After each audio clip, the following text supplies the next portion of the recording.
Once upon a time, in a cozy little village surrounded by a magical forest, there lived a cheerful girl named Little Red Riding Hood. She was called that because she always wore a bright red cloak with a hood that her grandmother had made for her. Little Red Riding Hood was known throughout the village for her kindness and curiosity. One sunny morning, Little Red Riding Hood's mother gave her a basket filled with delicious treats: fresh baked bread, sweet butter, and a jar of homemade jam. "Please take this basket to Grandma," her mother said. "She's not feeling very well, and these goodies will make her day brighter. Remember to stay on the path and don't talk to strangers." Little Red Riding Hood nodded enthusiastically. "I will, Mom. I promise to be very careful." With that, she set off on the path through the enchanting forest. As she walked, she admired the tall green trees, the colorful wildflowers, and the playful squirrels scampering about. The forest was full of fascinating creatures and sounds, and Little Red Riding Hood loved exploring it. But what Little Red Riding Hood didn't know was that someone else was watching her from behind the trees. It was a sly, clever wolf who had a reputation for being a bit mischievous. He had heard about Little Red Riding Hood's visit to her grandmother and came up with a sneaky plan. The wolf slinked through the forest, carefully observing Little Red Riding Hood's every move. He knew that the quickest way to Grandma's house was through a shortcut that crossed the forest. But instead of taking the shortcut himself, he decided to use it to trick Little Red Riding Hood. The wolf trotted along the main path, pretending to be friendly and helpful. When he spotted Little Red Riding Hood, he called out, "Hello there! What a lovely day it is, isn't it?" Startled, Little Red Riding Hood stopped and said, "Oh, hello! Yes, it is a beautiful day.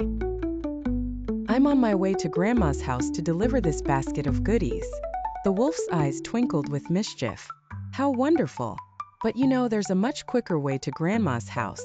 If you follow this path," he said, pointing to a dense thicket, "you'll get there much faster." Little Red Riding Hood hesitated. She remembered her mother's advice about not talking to strangers, but the wolf seemed so friendly and sincere, and she thought the shortcut might save her some time. "Well, I guess I could try it," she said, and off she went down the path the wolf had pointed out. Learning moment: the importance of listening before we follow Little Red Riding Hood on her shortcut. Let's take a moment to think about what she learned. Always listen to your parents or guardians, especially when they give you advice for staying safe. Sometimes, people might not have your best interests at heart, and it's important to be cautious, even if someone seems nice.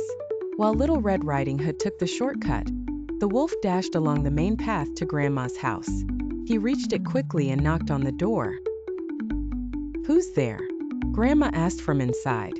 "It's me, Little Red Riding Hood," the wolf replied in a high-pitched voice. Grandma, who was feeling quite tired and weak, didn't recognize the voice. She opened the door just a crack and saw the wolf's big, round eyes. "Oh my, you're not Little Red Riding Hood," she exclaimed. But before she could react, the wolf pushed his way inside. "Don't worry, Grandma," he said in a deep, gruff voice. "I'm just here to help." The wolf quickly tied up Grandma and hid her in a closet. He then put on her nightgown and cap, and jumped into her bed, pulling the covers up to his chin. He hoped that when Little Red Riding Hood arrived, she wouldn't notice anything strange. As Little Red Riding Hood finally arrived at Grandma's house, she noticed something odd. The door was slightly ajar, and there was no sign of Grandma. Feeling a bit uneasy, she walked in and called out, "Grandma, are you here?" From the bed came a weak, raspy voice. "Come in, dear." Little Red Riding Hood tiptoed into the bedroom. At first glance, everything seemed normal. But as she looked closer, she noticed some peculiar things about Grandma. "Oh, Grandma," Little Red Riding Hood said. "What big ears you have." "All the better to hear you with, my dear," replied the wolf, trying to sound like Grandma. "And what big eyes you have."